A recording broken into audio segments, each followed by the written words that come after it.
The thoughts, views, and comments expressed by the hosts, guests, and callers on Beyond the Headlines are not necessarily those of management, ownership, or production unit of the Verizon Media Group. Beyond the Headlines is a production of ILTV Studios and cannot be reproduced or represented in part or entirety without express written permission of the Verizon Media Group. Beyond the Headlines is the intellectual property of the Verizon Media Group. Copyright 2021.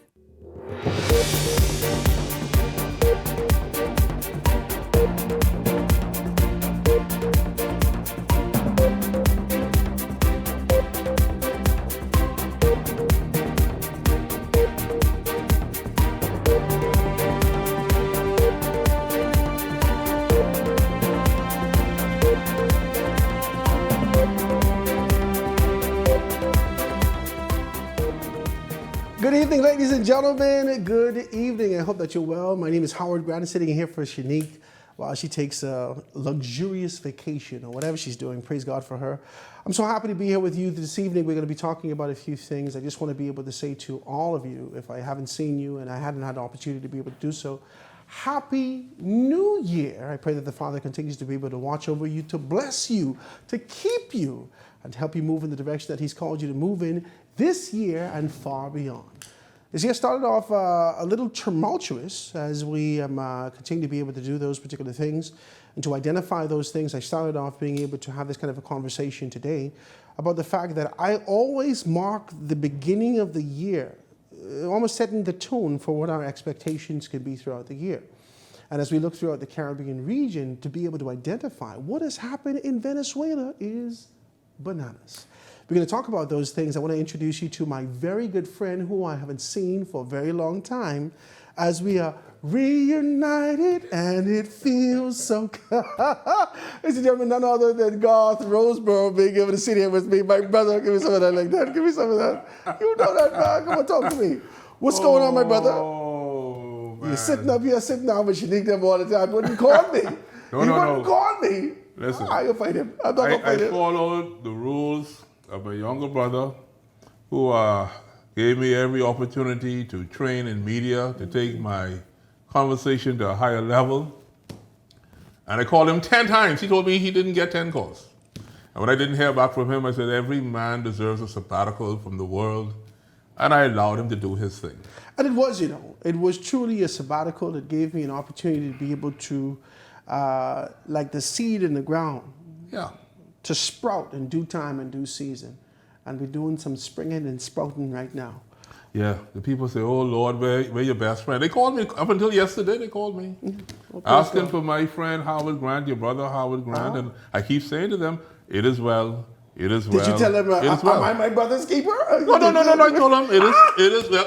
If Howard didn't call, then Howard is okay. I'm good. That's it. And it's very good to see you, my brother. We've been doing Yeah. a great deal of things. How things been going on with you? Politics in the country has Busy. been something significant. We're going to be talking this evening. We're going to talk a little bit about geopolitics. We're going to talk local politics. We're going to talk about these particular things.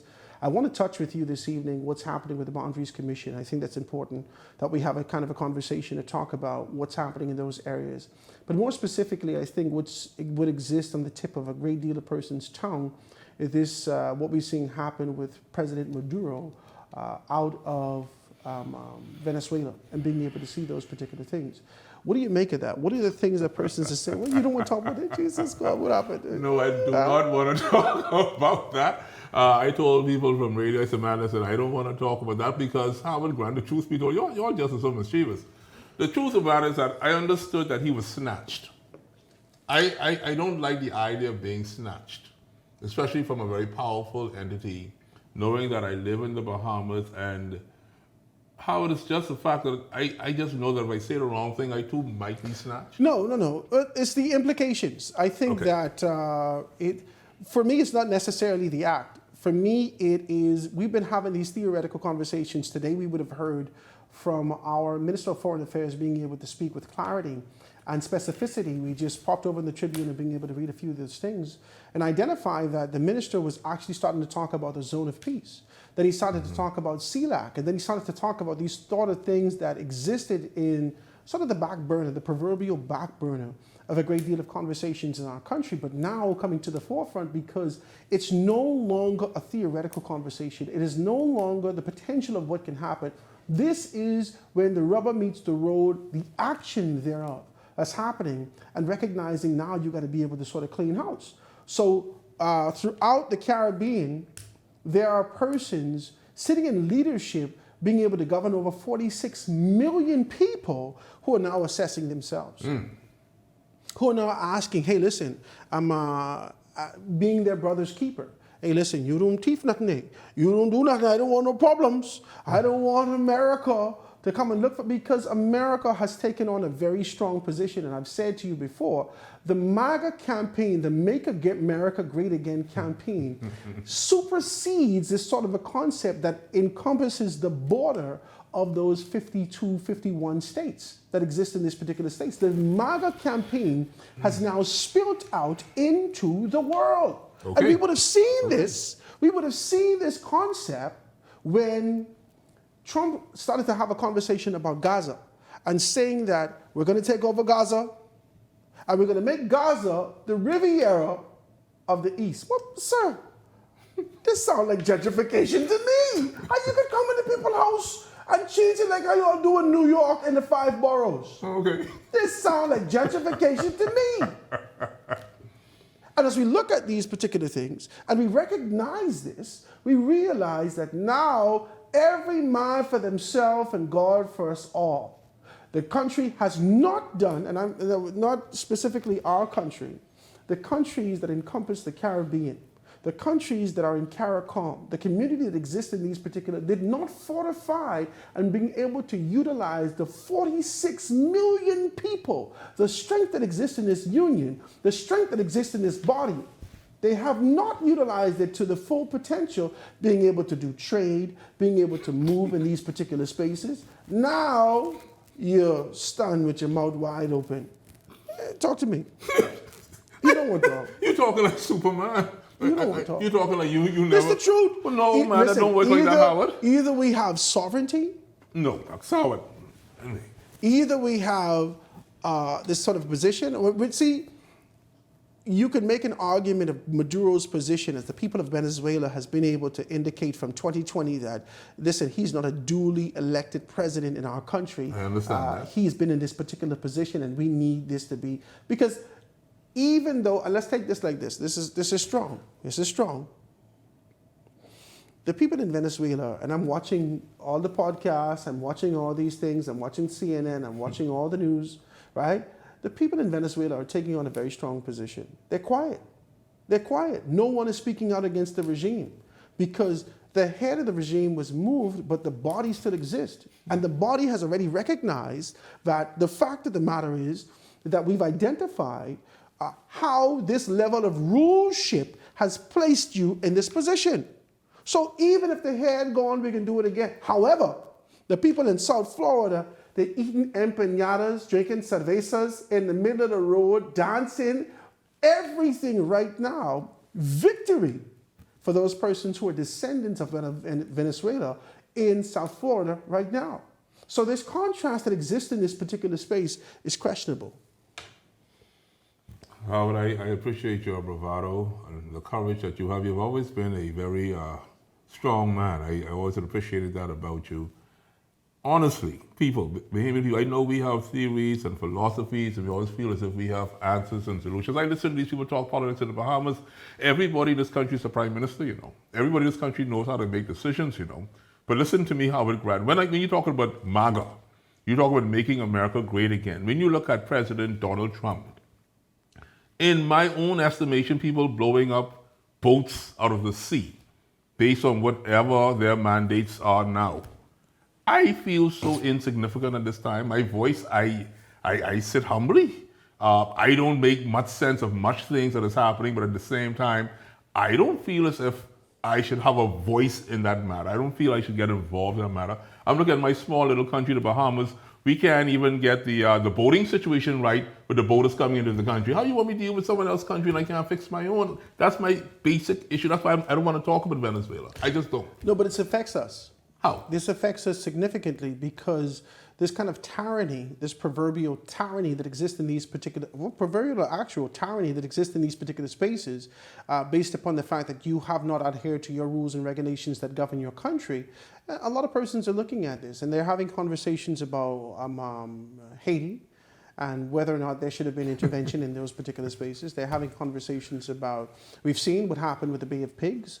We've seen these particular things. Oh, y'all don't want to talk about these things. No, I wouldn't be able to talk about them things. What you mean, no? No, I wouldn't talk about them things. You mean, no, we live You see cutting happening all over the schoolyard for now one big bully, and you telling me I must go talk with him? No. That's how I feel. No. I've watched what happened. I remember. But our former Prime Minister, Lyndon Pinland, stood up on, was it ABC or CBS, and said that you, with all the resources that you have in the world, you can stop the drug runners from being able to come in your country, and you want me.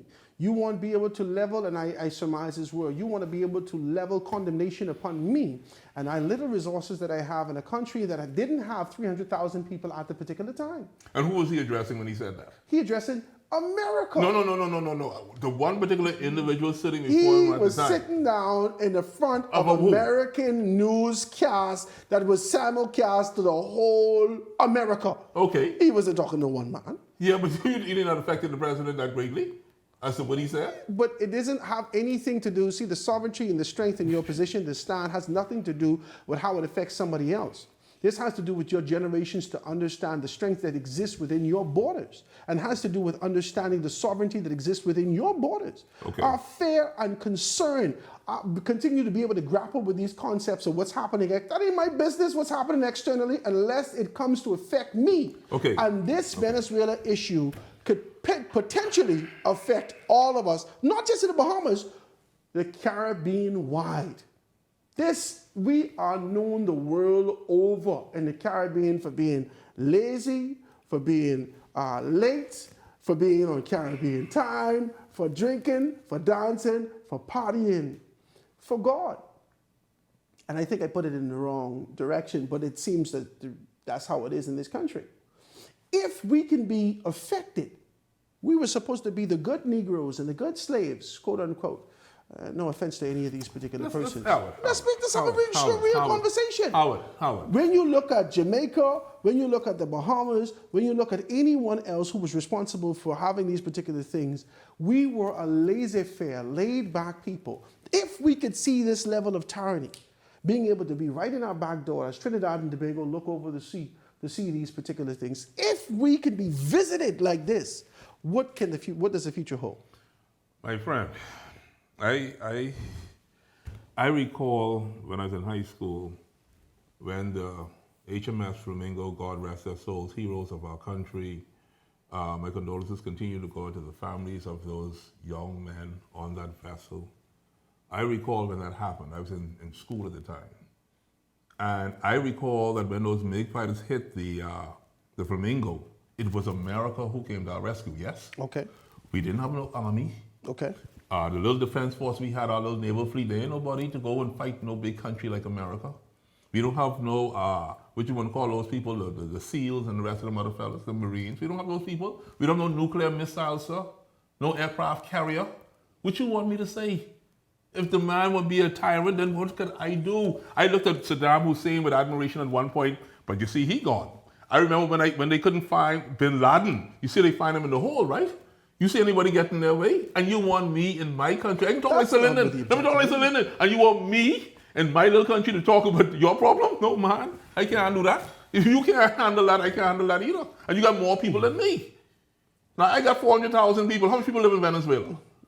I mean, you used to host the show, but I can ask you that question. No, I think about 30 million. 30 million? Hold on. You know 100,000, no 500,000, no 1 million. Let me get my facts correct before I do this. Okay. About the population of Venezuela. Okay. Right?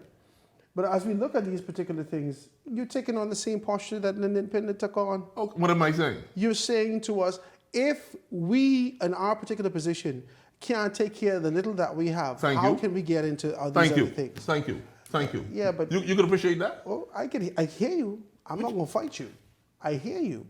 But It is our responsibility and the next generation's responsibility not to cower in the corner when it comes to geopolitical issues and being able to have a voice. If the only thing that sits in neutrality in this life is our voice, our position, and the strength and conviction that we have to speak up and speak out on matters. That's the truth. And listen, we do so in righteousness. We don't do it with fear and condemnation and trying to be able to levy these things against you. We do so with the purposes of being able to identify whether or not we're in the right position to make a determination if we're moving in the right path. That's it. But you said righteousness. That's it. You say righteousness. But earlier you talk about the drinking and the dancing and the partying. So many of these prayers we sending up to heaven, God ain't listening to that no how. And you want me to go stand up there and talk about President Trump and America? I don't know what Jesus Christ listening to. Man, I can tell you what, I can tell because the amount of screaming and hollering I see out there on the street and people complaining, man, God can't be listening to that prayer. That prayer ain't getting answered. Why? People, they suffering talking about the high cost of living. Listen to me, Howard Grant. I watched these people complain all last year on this show about the high cost of living and how tragic it is that they couldn't get their money on time. I heard all of that. Christmas time, because you normally just bring me grouper. You ain't bring me no grouper this year. You didn't bring me no grouper. I don't care what you was. I didn't get no grouper. I ain't get no grouper. Okay, the people of this country, man, they shop till they drop. So the little complaining you talk about they just do, that can't touch Trump, that can't touch America, and that can't touch Venezuela. And if they start to complain, I telling y'all tonight, God ain't listening to y'all in the Bahamas because we know ain't nothing we can do. There's only 400,000 of us. We don't have no say. I hear him. But what say ye? Are we going to take on a position to be able to speak as a coward and cower in the corner and shake? I'm a coward. Or are we going to be able to identify the sovereignty that exists in this space and move forward? When we get back, we're going to dive deeper into these conversations and talk about what's happening around the country. Take a quick break, guys. Going to be right back after this. God bless America. God bless America. God bless America.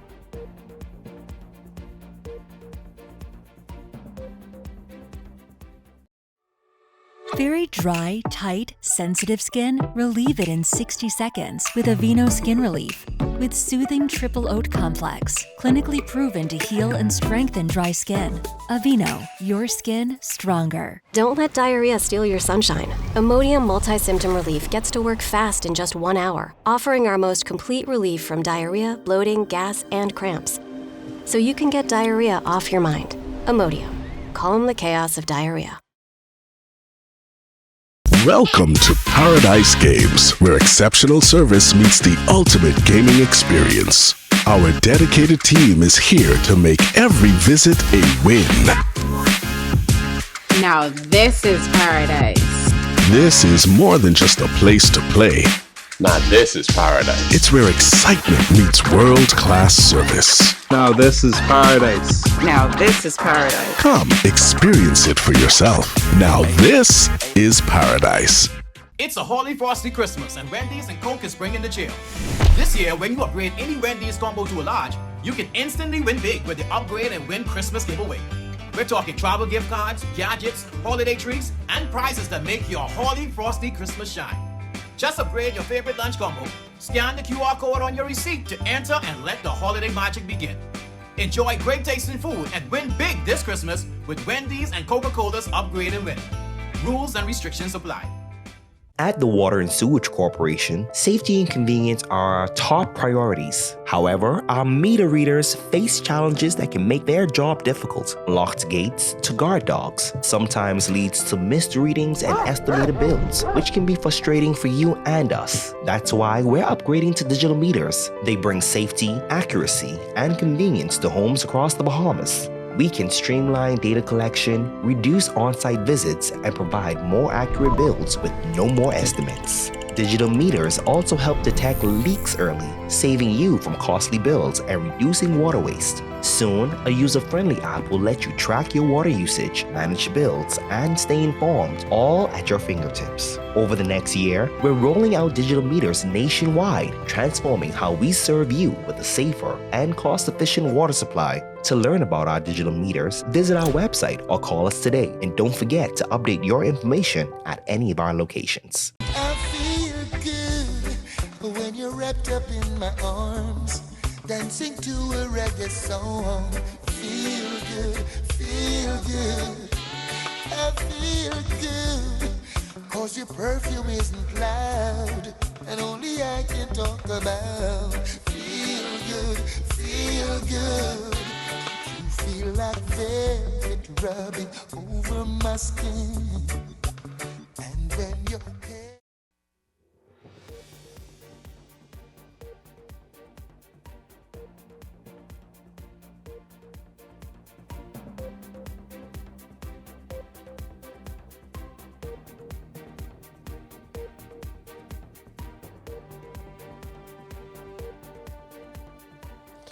And we are back, ladies and gentlemen, here on Beyond the Headlines. I'm Howard Grant, sitting in for Shanique Miller, having a great conversation with you, joined by none other, as he continues to be able to sweat and wipe the sweat from his brow, because he and both my wife care for me not to speak about anything to do with tampering with their potential visa. They need to stop, all right? They need to stop, all right? Calm down. Anyway, so let's get into something else, right?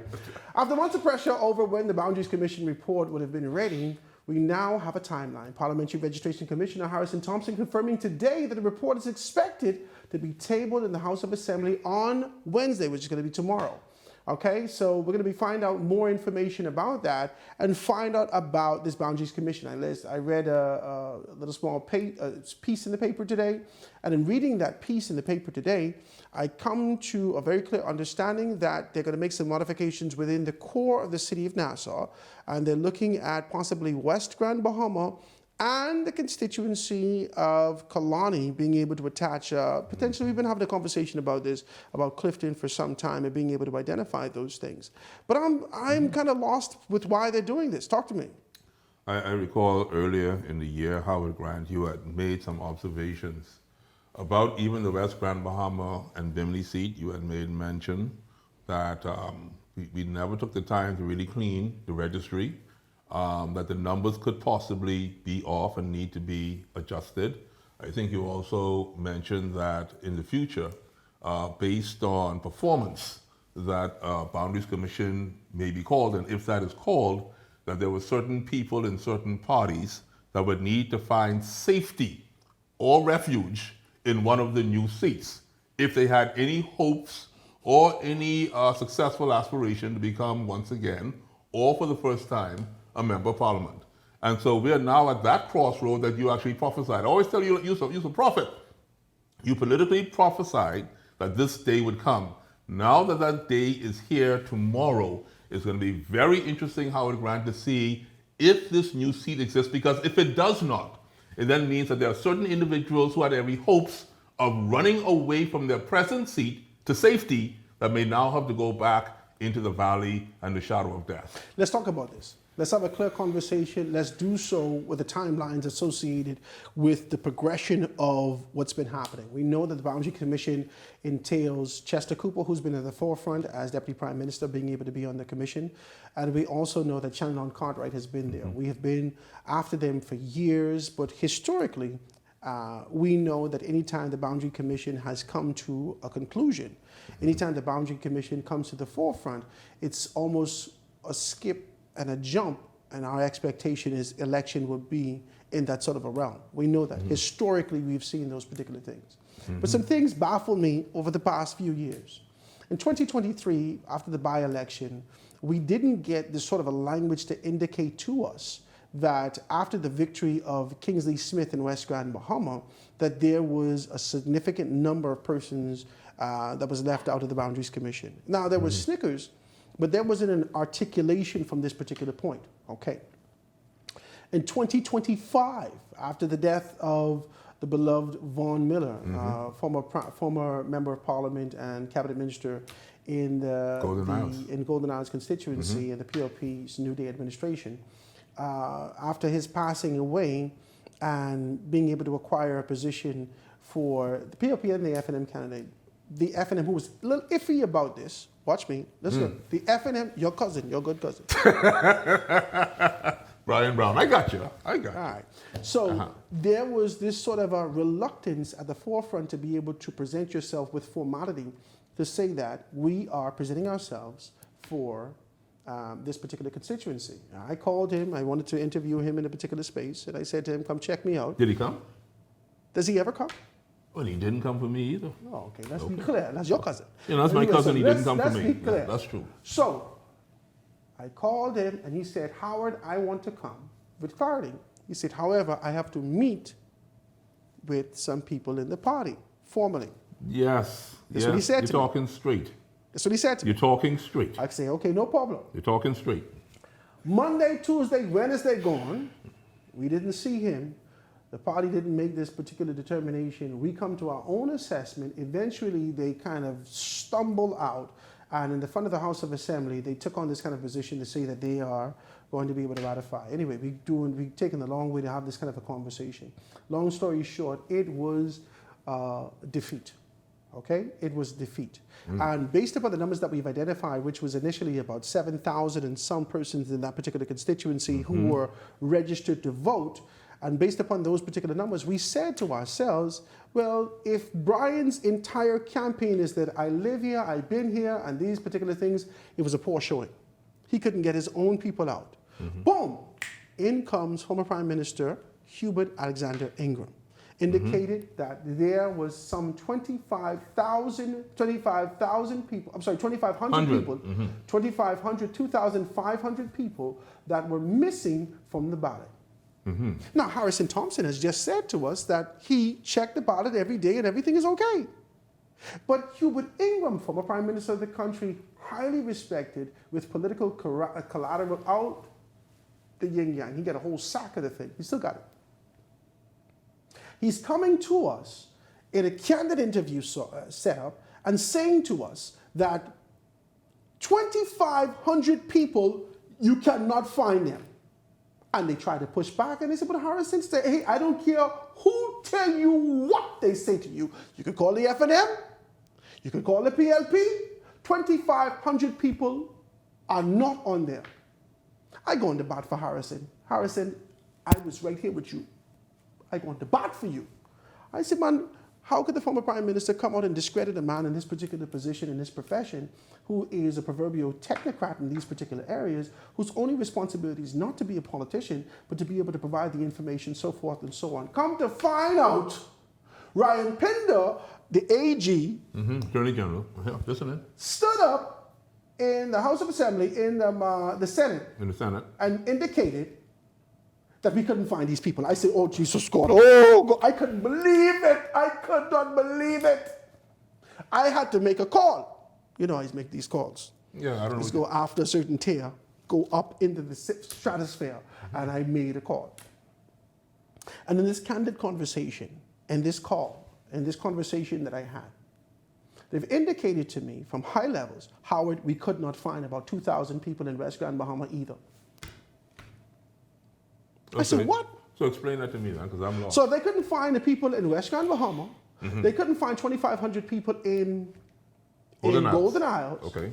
Then I only want to know. Now, we read the story, and the stories indicated that it is not a requirement by law for you to be able to have a certain amount of persons, but from a constitutional standpoint, there is a design for balance that exists within each one of the constituencies. Okay. As a result of this balance, we recognize that it was an imbalance that existed in Golden Isles, there was an imbalance that existed in West Grand Bahama, and the PLP could have come to the people of the Bahamas and say to us, we have to be able to split this and be able to ensure that there is balance and everybody could have a particular opportunity. Okay, we understood that. If you came to us and say, 25 people don't exist here. 2,500 people don't exist here. Why do we still need Boundaries Commission? A Boundaries Commission. And that's what I've been trying to say. That's what I'm asking. You said all of this to say that? Why? Okay. Why? And guess the other question I have to ask you. Okay. The 2,500 people who are missing, which party do they support? I don't know. Do they know? I don't know. Does it even matter? I can tell you one thing. Does it matter? I think I was a part of the 2,500 because, I was living in Golden Isles. Of course you moved out of Golden Isles. And I hadn't gone to the registration department. I haven't gone to these particular things. That's what y'all do when y'all moving up. You go to the registration department when it's time to vote. Yeah. And you say, all right, let's go vote. let's go get ourselves prepared to do these particular things. So you did not vote in the by-election? No. Boy, you too sharp. Boy, you sharp. Boy. I had to try. They're going to miss me. I had to try. What you doing on your Howard? I had to try. You might get that little thing, you see? No. Okay, I just was making, because that is what they're saying, you know. They said a lot of y'all move out and y'all still try to participate. No, I didn't. Okay, I just want to make plain. Now, the 2,500 people, if you cannot identify them as one of the major parties or the other fringe parties, does it really make a difference once you go to the polls? I'm not even talking about the Boundaries Commission part of it. I'm talking about either you are victorious or you lose. Now, you will complain if you lose that you need to make an adjustment. But for the victor, there ain't no real complaint. Which exactly what the Free National Movement did. Okay, that's what I'm trying to tell you. Exactly what the Free National Movement did. Don't play with me, man. You're playing with me. Don't play with me. Your good cousin said, I can win. Who this boy is, he ain't come from around here. Bam, bam, bam, bam, bam. He gets slaughtered. Bang! Okay. And simultaneously, the Free National Movement sought to explain away why he wasn't victorious. Well, Mr. Ingram, the Right Honorable Hubert Alexander Ingram, former Prime Minister of the Commonwealth of the Bahamas, I was there that night at that mini rally when he said that I told him that he is encouraging the Free National Movement and the team to get as many members of the Free National Movement to the polls to vote. He made that encouragement. Hold on, you do. I don't know which one this is. This is the one right aside. I think it's Pride of States or something Let's like that. talk about the one when he went off script. When he stood there and he said, you know, I talked to Brian and I told him you shouldn't do this. And you're going way back. I have to go there because this is the same language that he gave for Ricardo Grant in West Grand, Bahama. I have to go there. I have to go there with you. And the political insight and foresight that he has and he retains at this particular time, and they have gone against it twice. You know, you're only once bitten and you're twice shy. Let me fix this for you, Howard Grant. Let me fix this. This is 2026. In my estimation, my humble estimation, I could be wrong. I'm not trying to be the smartest man in the room. I looked at the trend of last year, and you and I, we had a very strong start to the point where we were making total sense of the political landscape of this country. In going forward, we saw a back and forth motion in terms of governance and opposition throughout the entire year. Back and forth, all the mace and everything went out the window. You remember that? I remember. Okay, all type of stuff was happening last year, all type of antics and theatrics.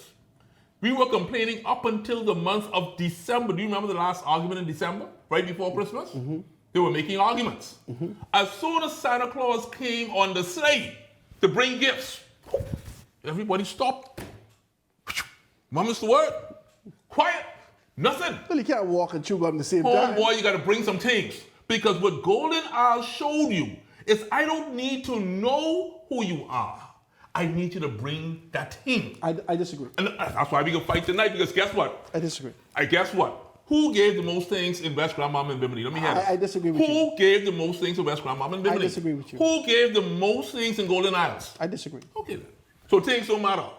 But things matter. No, things can't matter, because you're just telling me that ain't the case. No, I disagree with you. Well, tell me how you disagree. Let me tell you how. Fix it. Now, y'all relax. That's going to be 2 seconds. And don't put no political cap on me. I only tell you as an observer, this is my observation over the past 15 to 20 years in this country. Okay, let's hear it. Looking into politics. I've said this to him many times, and I will say it to you now. The PLP are masters at campaigning. What does it take to campaign? They are absolute masters. What does it take to campaign? At campaigning. Let me run the thought. Please do.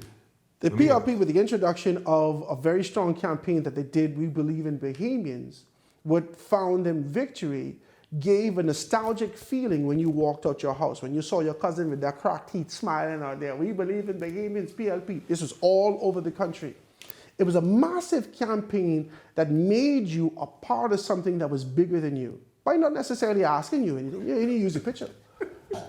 It was an amazing thing. It was phenomenal. Remember, campaign is psychological. This is a battle in your mind Not if you're broke.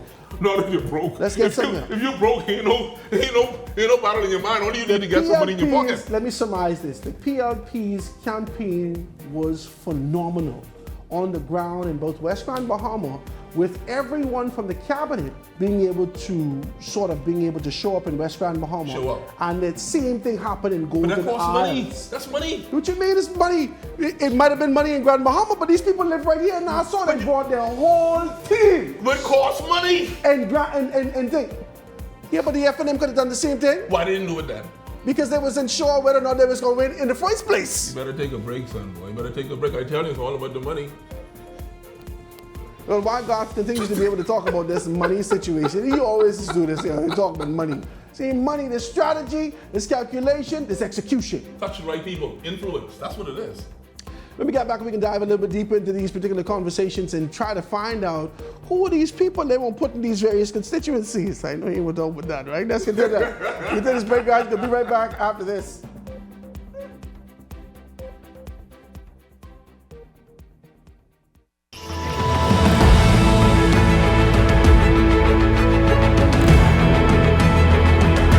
Fly fishing for me is kind of a way of life. My father was one of the pioneers that started the fly fishing industry. I grew up around the industry, but it was mostly spin fishing until the invention of the fly that changed the whole fly fishing industry as we know it today. Well, fly fishing, in my opinion, is an art form that subscribes to artificially inducing a fish to take a lure. It's fishing, but it's more like hunting than anything else. So it is hunting, one aspect of it is, and the second of it is creating a lure that you are imitating that is of the environment. You're actually stimulating the bite by them visually seeing the actual lure that you're sending to them. Crazy Charlie is the fly that revolutionized, as we know, the saltwater fly fishing industry. It was invented by my father. He recalls seeing the bonefish chasing a little bait fish called a minnow. He took a couple chicken feathers and some bead eyes of a military tag, and that was the beginning of the advancement of saltwater fly fishing industry on the flats as we know it today. The importance of that fly allow you to be able to fish for bonefish in various depths of water. Captain Rupert Lead, my dad, who's also a pioneer in the industry, his fly was called the gotcha fly, and it emulates two things: the minnows, which is a small bait fish, and also a shrimp pattern. See, there's so many legends that I'm now standing on. Percy Darville, Ivan Nemo, who would have passed, Raymond Mackey, you've got Sidney Nemore, Carl Moxie. These guys were filled with knowledge. They were self-imposed scientists. They saw these fish act in a certain way, and they know how to target them on specific tides. I feel extremely proud to carry the baton on, knowing that I can actually teach other youngsters how to carry the mantra, and they themselves can pass it on to other generations.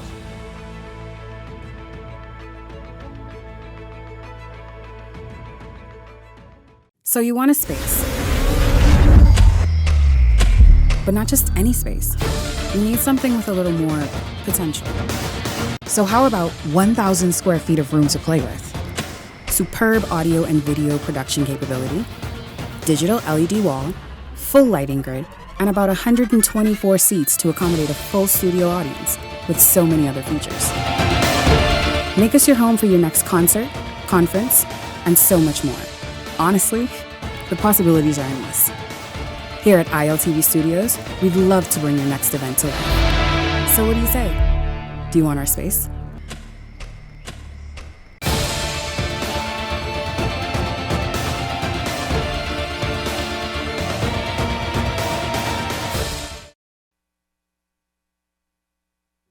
This segment is brought to you by EV Motors Fleet Sales Division. For 2026 commercial vehicles, call 821-2403 today.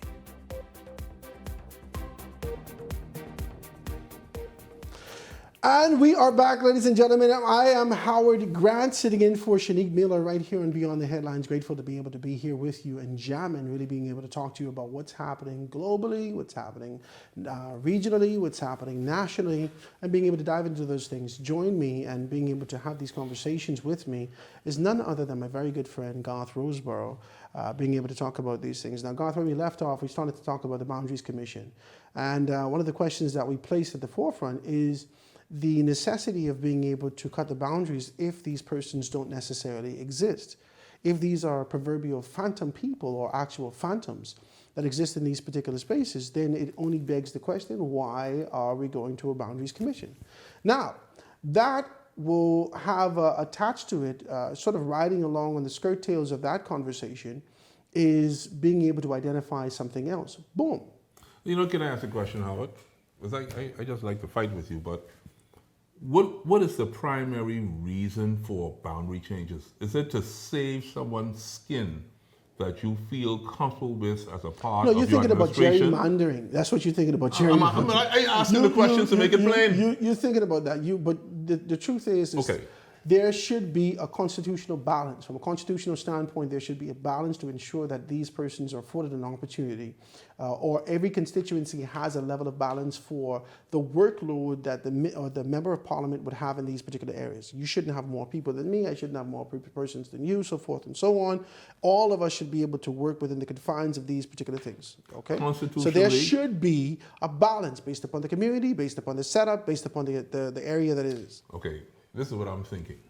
I know you to be correct. Constitutionally, that should be so. Who makes the complaint that they feel that there is no balance? The government of the Bahamas has actually been able to do that. Most recently, you would have been able to the governing party or the royal opposition? The governing party that makes a complaint? That sits in, and the supremacy that exists with the prime minister, because we would have had a sneak peek of this.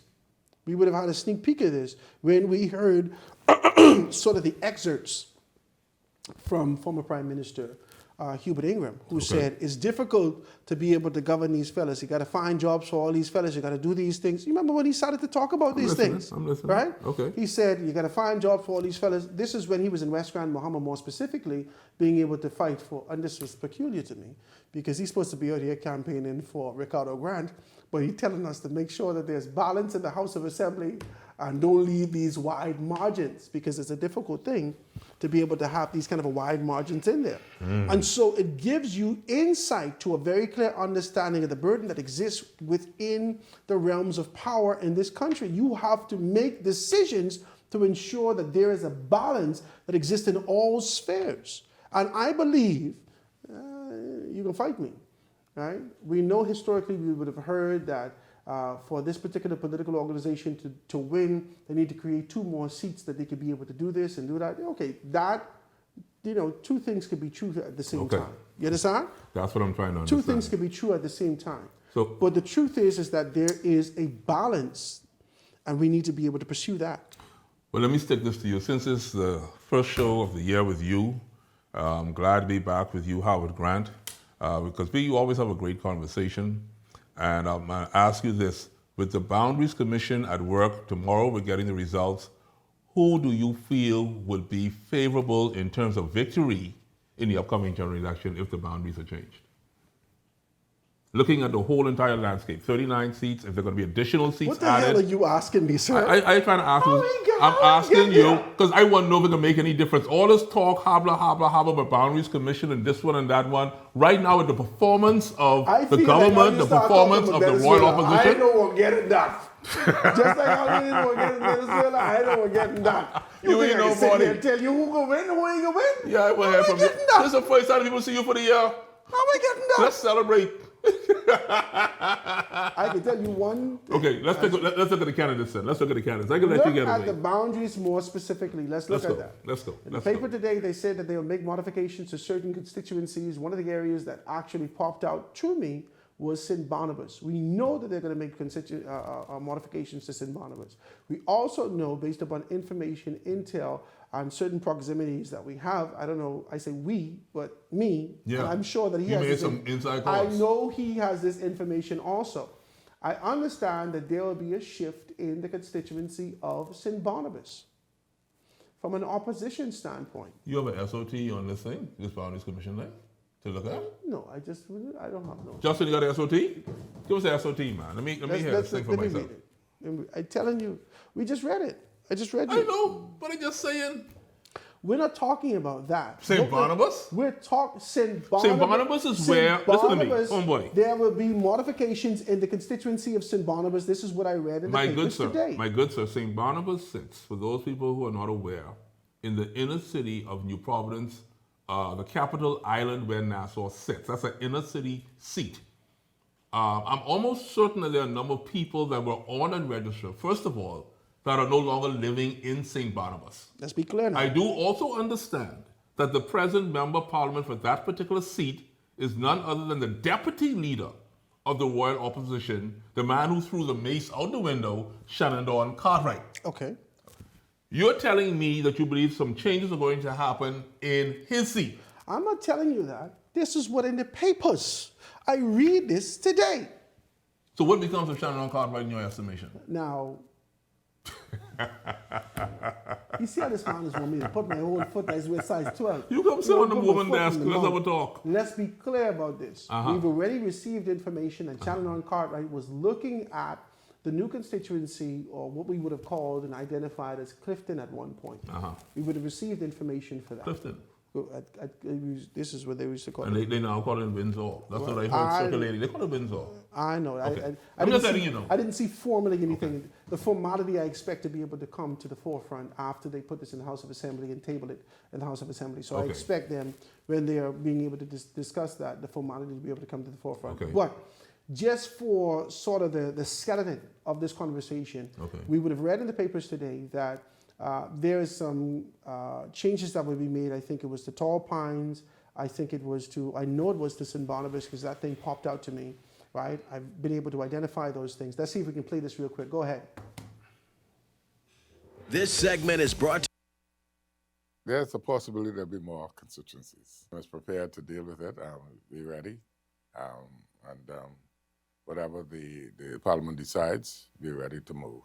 As it stands, there are currently 39 constituencies nationwide. However, Eyewitness News understands from multiple sources that the Boundaries Commission may recommend adding 2 to 3 new constituencies, with the possible changes both here in New Providence and in the Family Islands. Sources indicated that 1 new constituency could be created along the western corridor of New Providence, made up of parts of Golden Isles, Killarney, Tall Pines, and Southern Shores. That proposed constituency is expected to be called St. James. We're also told that Bimini may separate from West Grand Bahama, with the Berry Islands added to that new configuration, while North Andros is expected to stand alone as its own constituency. From the Parliamentary Registration Department, all we can tell you, stand by. Some changes were recommended. We'll have to see what happens tomorrow when it's presented at Parliament. What was those changes? I am not at liberty to say at this stage.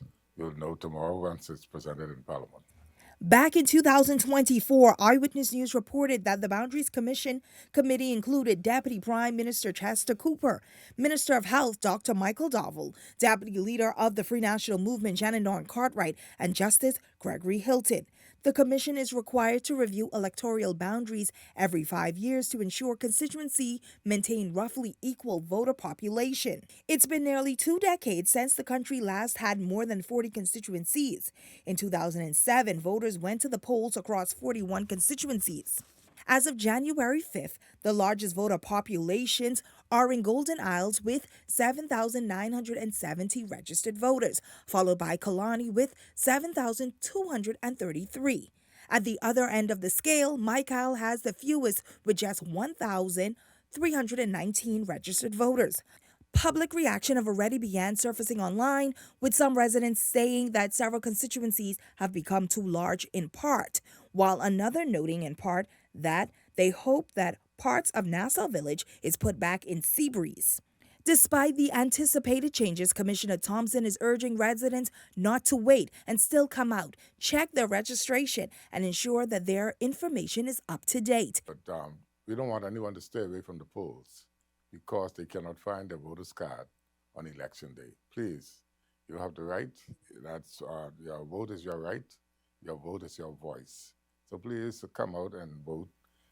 Bring a government issue ID, and the presiding officer will be able to accommodate you. Clear. That is clear for us to be able to understand that it ain't going to be Windsor. It's going to be St. James. So what is St. James? I still don't understand what St. James. That's like 4 constituencies, you know. That's. Oh, they're going to make a St. James. This is the exact same thing that they did for St. Barnabas. Okay. When they made St. Barnabas, this was the amalgamation of significant constituencies that were designed strategically and specifically for a particular PLP candidate. You remember this? Mm-hmm. Okay? Mm-hmm. The candidate did not win. Shannon Cartwright won. I remember her. To the amazement and the bewilderment of all. Mm-hmm. Because this is the inner city. This was supposed to be strategically for the PLP. It was Michelle Bazzotti. I thought you were trying to be decent. I was just saying you called that. Anyway. Yes, it was Michelle Bazzotti. Thank you very much. She ran in the particular constituency. Yes. It was designed in this particular manner, and there was still defeat at the polls. Okay. So my point to you now is this. After this modification, after they've already identified these things, after they give formality to St. James, we understand that Shannon Cartwright for the opposition is seeking and vying a position in that particular space. That's what we understand, okay? That ain't something that you take to the bank, but this is some information that came to the forefront. We see that the chairman of the Free National Movement has been ratified in the constituency of Bamboo Town. We see that. So he's already secured in his position. We await the ratification of the constituency of Marco City for the leader of the Free National Movement. Mm-hmm. And so essentially, we still don't know where Shannon Cartwright sits as it relates to these things. There has been enough conversations about the fact that there are other persons who have been identified and tapped on the shoulder for the constituency of St. Barnabas, or whatever that new name may possibly be. Mm-hmm. They've already identified that. And there are persons that I've had good conversations with that has said to me, yes, Howard, this is what's going to happen. People who I trust. And I'm being able to identify these things. And so they say that they've been identified to be able to run in the constituency of St. Barnabas. And so that only begged the question, if you can run in the constituency of St. Barnabas, then where's Shannon going to go? You know, it's amazing to me, through our discussions, we were making challenges about the Elizabeth constituency with Minister JoBeth Colby Davis, and there was a challenge coming from the opposition chairman that he was going to go in there and he was going to beat her. And then we watched that courage dwindle to where it seems to me a replacement had to be put in Elizabeth with Heather going in there. And Heather Hunt, and then that gave Dr. Dwayne Sands an excuse to leave and go into Bamboo Town. And so if you're going to touch St. Barnabas, are you going to put a candidate in there first, or St. James? Or you going to put a candidate in there first to give Shannon Cartwright an excuse to go elsewhere? I just asked it. We are not on the radio. These people could see our face right now. I know you can see our face, but I'm looking at it. We are not on the man, radio. we could see this. We could see it right before us. So I need to know if you're going to put an excuse in place so that you could leave, or will you just be man enough to just leave? That's all I'm simply saying. That ain't hard. If you're a politician, you can't be scared. You got to be courageous. You know content might be coming your way. You got to be brave. Oh, man. You got to be brave. No, come on now. Don't try to throw me underneath that bus. Let's talk. Because God said he seeks to deworm. Remember that peanut brittle when you open it up and pop, everything fly all over the place? That's what God's trying to do. He needs to stop. Oh, Lord. Now, God knows that there was a very clear conversation that led up to certain persons getting ratified in the constituency of Elizabeth. Thank you very much. He knows this. Thank you. He knows this. Don't matter. A politician could never tell you they scared. Okay, then. They ain't gonna tell you they scared. Okay, they can't tell you they scared. You think the chairman, if he was the chairman, chairwoman, whoever the chairperson is, you think they could tell you they ain't getting Elizabeth because they scared to get beat? Nobody can say that. But Howard, what I'm saying too, and I want to remind the people, is earlier in the year when he didn't say anything. You said that the chairman needs to find somewhere else to go. You said that. You named Golden Isles. You named. He would have been perfect for Golden Isles. A UC, which would have been Clifton. That. You said Clifton. You said Kalani. You said, but they can't stay there. That's what you said. I said that. And the word was Can that I he was. Say this? Can I say this? Bamboo Town was not a good choice. I can tell you that. Bamboo was you a live in Bamboo horrible Town? choice. Do you live in Bamboo Town? No. You got a house in Bamboo Town? I got nothing in You know the Bamboo people in Bamboo Town? You live there. Thank you very much. And You I got can a tell house you, there. the Bamboo Town is a bad choice. Now, let me say that. That's my line. That's a bad choice. Okay, let's start over. Go ahead, your time. I said it's a bad choice. I just came out of Bamboo Town today. That ain't no easy place. And you were fighting me, telling me people don't need things. I can tell you all this. I ran in Bamboo Town in 2021. I am from Bamboo Town. In And the 2012. things that they need in Bamboo Town, if you ain't have that, my friend, I just saying to you. In 2012, the entire nation's eye was on Bamboo Town. Thank you very much. In 2012. Okay. And Brandon these McCartney, people, DNA. Brandon McCartney, Okay. Craig Butler, Renwood Wells, who was for the FNM? Oh, Renwood was for the PLP. Cassius Stewart. Cassius Stewart. Yeah. Right? This was an active, vibrant constituency, and it seemed like everybody come out to vote. And Hubert Alexander, you're going to say, if I I don't don't get get it, it, you can get it. That's it. And that was it. And that was it. Renwood Wells has done something in Bamboo Town similar to what Shannon Cartwright has done in the constituency of St. Barnabas. What is that? He has befriended the people to a capacity of what's right. He knows some things. Listen, Renwood Wells showing up in the constituency, in my view, right off the top. Where you was then, in Freeport? No, this is my view. You have a right to your opinion, view, but you're wrong. If Renwood Wells show up right now on the ballot running independent in the constituency of Bamboo Town, he is guaranteed at least 320 votes. Okay, you give him that. I ain't mind that. You give him that. That ain't over. Yeah, but these 320 votes belongs to Dwayne Sands. And you're going to put Patricia, the speaker, right back in this position. Bam. 16 months ago, we didn't know whether or not she was even going to nominate. You remember these conversations that we were having. We didn't even know whether or not she had the enthusiasm. The last time they put the microphone in her face, she started to talk about this kind of a treatment. They say you talk something and you keep something. But this I will say. Okay, sorry. What Renwood Wells did, and I think he did a tremendous job when he went in under the PLP government into Bamboo Town. He did a tremendous job. He had a lot of party support going into Bamboo Town. And when he went into Bamboo Town to get under the Free National Movement, all of this was a byproduct or a legacy established from one Tennyson Wells. And this is why I said to you, when you go into Bamboo Town, you got to bring some things. I'm not asking you this. Up Gamble Heights, through Porky's gas station corner, Kennedy subdivision, all those areas up in there, you got to bring something. Every year we got our turkey, we got our ham. It was Tennyson Wells who gave us the street lights. It was Tennyson Wells who gave us the speed bumps. It was Tennyson Wells who paved the road. It was Tennyson Wells. It was Wells in Bamboo Town. And when Renwood Wells came in, he walked on the side of Tennyson Wells. Hold on now. That was one leg up the road. Now when he was coming back down, who he walked with?